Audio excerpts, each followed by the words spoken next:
today's lecture, we will be dealing with the Chinese society, social classes and groups. I propose to split up into this whole discussion into some sections. First of all, there will be an introductory part, followed by the Chinese social classes and groups. And here I will be dealing with the peasantry, artisans, and other toiling people. Then there would be landowning gentry or the scholar gentry, and then the merchants. That is one section. Now, China, as we all know, is one of the largest countries in the world, and her territory being about the size of the whole of Europe. It is also the home of 56 nationalities, and the majority nationality is a Han nationality, which comprises more than 95% of the Chinese population. And the other 55 nationalities are all minority nationalities, comprising the Mongols, the Hui, the Tibetan, Uyghur, Miao, Yi, Uzbek, and many others. Now, there are two important features of Chinese society.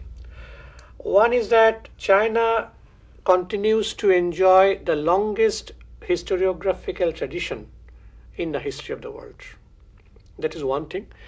And the other part is that of all the feudal societies or of all the pre-industrial societies in the history of the world, China had the rare distinction of experiencing the feudal epoch, going through the feudal epoch for the longest period of time, surpassing all other countries.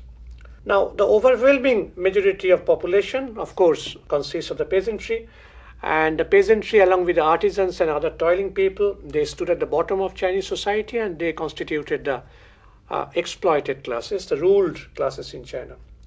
And at the top of the Chinese society, there was a landowning class, military oligarchy, and the gentry, which were also known as a scholar gentry. Actually, it was the gentry, landowning gentry, which constituted the main ruling class in China. And apart from this, there, of course, were the merchants. Merchants got a lower rank in the social hierarchy, but they were affluent, no doubt. They were economically very powerful, no doubt.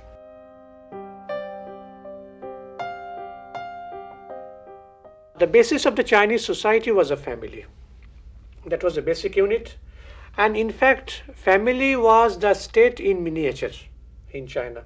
And within the family, it was a father who was all-powerful. He was a patriarch. He was all-powerful. And he was also the supreme autocrat within the family. And he enjoyed absolute power over all family matters. It was he who exercised control over the family property and income. And he had a decisive voice in arranging the marriages of the children. Now, what is important is that whether in slave society or in feudal society, the domination of patriarchy, the domination of age over youth, that was evident in the Chinese family. That is an important feature of the Chinese family or the Chinese society.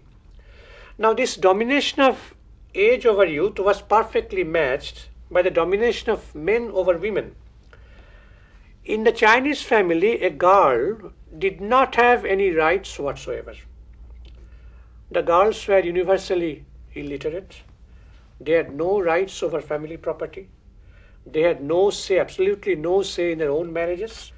And their status within the family was codified in the three bonds, quote unquote, the three bonds. It was these three bonds were emphasized by the Confucian scholars, Confucian philosophers. And these were, one was the bond of loyalty on the part of the subject to the ruler, the bond of filial obedience on the part of the son to the father, and a bond of chastity on the part of the wives, but never on the part of the husbands. This was the family, Chinese family.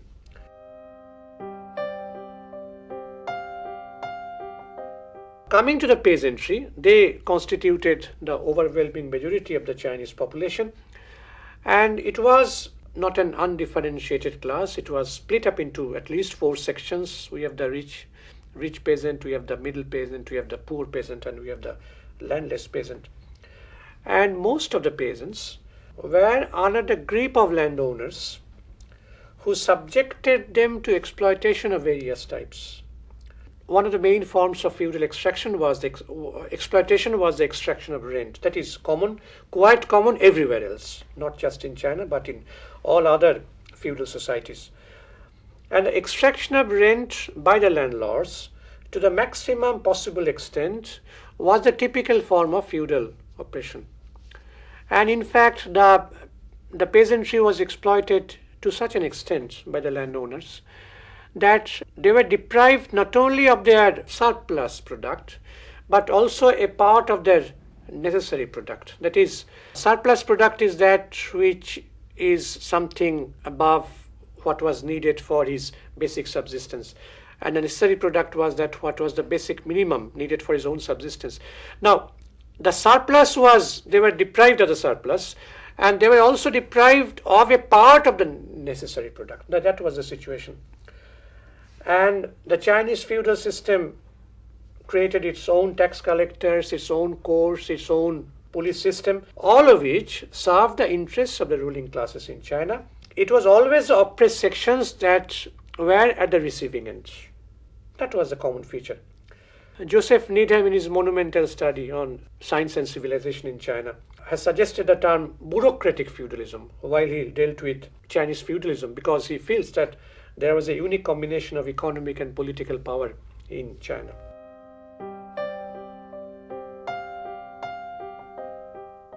Besides peasants, the artisans formed another important group in the social hierarchy. And here we have the town-dwelling artisans. We have also the village-dwelling artisans. Now, town-dwelling artisans formed themselves into guilds. Guilds were there in every country of the world, you know. And it was they who exercised control over production and marketing in each professional sector, such as weaving, shoemaking, bamboo handicrafts, gold working, and so on and so forth. And besides the town-dwelling artisans, there were part-time rural artisans who devoted one part of their time to artisanal production and another part to the cultivation of the soil. So there were part-time artisans and part-time peasants.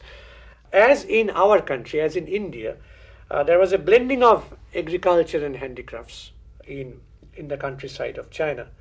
And apart from the artisans, there was another large section in rural society made up of day laborers, the vagabonds, the boatmen, the peddlers, and porters, who also constituted part of the exploited classes in China.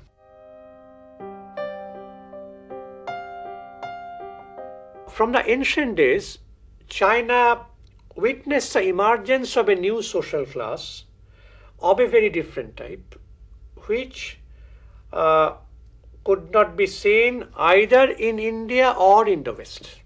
This social class is known as the gentry class, which actually formed a ruling class in China. And they were also known as scholar gentry or scholar officials. This Chinese gentry should be distinguished from the European gentry, or let us say the British gentry.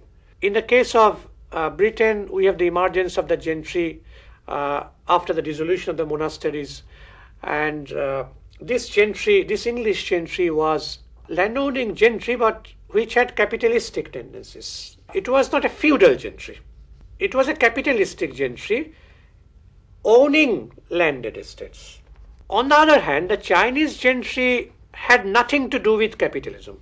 The Chinese gentry was a typical feudal gentry, feudal in character, and J.K. Fairbank holds that the Chinese gentry could be understood only in a dual political and economic sense, as connected both with land holding and office holding. They had economic power and political power, both of them.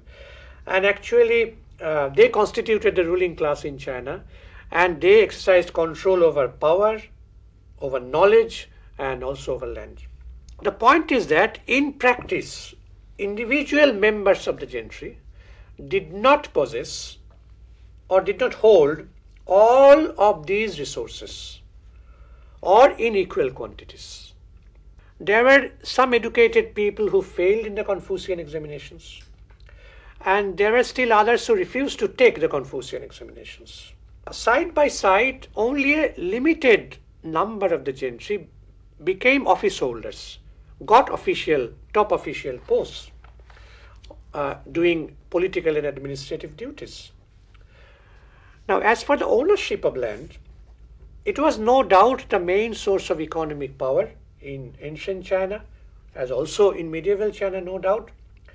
And it was generally possessed by men who had Confucian degrees. That is, who had passed a series of Confucian examinations. But side by side, there were also members of the gentry, there were also landowners who had no Confucian degrees. And there were also impoverished scholars. That is, scholars who passed the test, but who were poor, who were impoverished. But the point is that even though they were impoverished, they were poor, since they were members of the gentry, they had many avenues to get rich, particularly by marriages, so that they could inherit the wealth, the property of father-in-laws. So this was the gentry, which enjoyed in various degrees in economic, political, and they had power, and they had also education. The members of the gentry also enjoyed various legal privileges. They were entitled, as in other places, to special treatment in the courts, and if they were found guilty of committing a crime, their sentence, their punishment would always be lower than the statutory penalty. That is quite clear. And the gentry families, they lived in the walled towns and not in the villages. That is very important. The towns were walled because there had always been threats of attacks by the rebel peasants. It has been pointed out by the French historian Chenot that there was a threat of constant peasant revolts. So in order to make themselves safe, they raised walled towns and they lived inside the walled towns. And the gentry formed a stratum of families, actually based on landed property, who stood in the midway between the peasant masses on the one hand and officials and the merchants who were in charge of the overall administration and commercial activity on the other. But actually they constituted the real ruling classes in China. Trade, commerce and manufacturing activities developed to a very large extent in ancient China as also in medieval China. But despite this, the merchants were given a low status in the social hierarchy. The main reason, according to Chenot, was that the inferior status represented the defensive reaction on the part of the feudal society. Defensive reaction against economic forces that were threatening the social equilibrium. Since the society was feudal and the merchants were representing new elements, new forces, so the people felt, the ruling classes felt that it might be their rise to power, rise to economic power could legitimately pose a threat to the existing social order. But one point is that the Chinese ruling classes time and again became dependent on the merchants for money. Whenever there was any crisis, they were to turn towards them. And they, in fact, the rich merchants were accommodated through the back door. And what was the back door? They could purchase Confucian degrees. They could buy Confucian degrees by paying money. And when one merchant got a Confucian degree, there was an enhancement in his social status. So he could, in this way, he could bring his social status into harmony with his economic power. You said that China has the longest historiographical tradition in the world. Why is it so? Definitely the Chinese had strong historical sense. And the important point is that it is frequently possible to identify the year, the month and the day when a particular event took place in China. There is a definite continuity in Chinese history, definite continuity unlike any other country. And right from the days of the Xia dynasty or the Shang dynasty, when we have the oracle bone inscriptions, first inscriptions, and which is also a unique feature, inscriptions on tortoise shells or scapulae, on the bone of the oxen or on the shell of the tortoise. These are called oracle bone inscriptions. These are first inscriptions in China. And 844 BC is the year which they say, from which there is a definite continuity. In the earlier period, there was some discontinuity, but after 844 BC, that is the Western Zhou dynasty, there is a definite continuity in Chinese history. In fact, there is an event when an alchemist, he applied for some grant, financial grant to the ruler. And the year, month and the day, all were mentioned, recorded. In China, it was year, month and day at that time. And that was mentioned. Now, that was something which is unique. In Indian history, we hardly have any written history in the ancient period. We have, of course, we have Kautilya's Arthashastra, which is not history, but which is a treatise on statecraft. So, China or India does not stand in comparison with China, or any other country does not stand in comparison with China in historiographical tradition. That is something which is a unique feature in Chinese history. China has the longest experience of feudal echo. So yes, feudal epoch, yes. Why is it so? In the history of China, there was a succession of social stages, no doubt.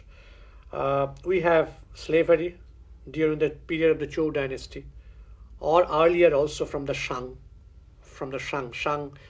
then followed by Zhou, Western Zhou, Eastern Zhou. Now, and it was during the period of Confucius. We'll deal with Confucius. That is 6th century BC. There were two other things also. Spring and autumn period, that was followed by the warring states period. These were periods of intense warfare among feudal principalities. Because in the slave society of China, even in the Eastern Zhou dynasty, there was the emergence of feudal elements. Decline of the slave society that had been appearing, the new social forces had been appearing. There are many slave rebellions also against Zhou rulers or governors of different provinces, different states.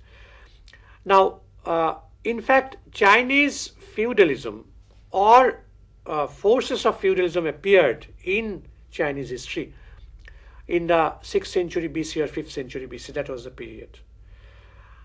In the case of India, we have it in the late Gupta period, that is 4th century, 5th century AD. In the case of Western Europe, 5th century AD, who followed the Western Empire, 476 AD. So there is an almost 1,000 year gap between the emergence of feudal forces in China and the emergence of feudal forces and feudalism either in India or in Western Europe.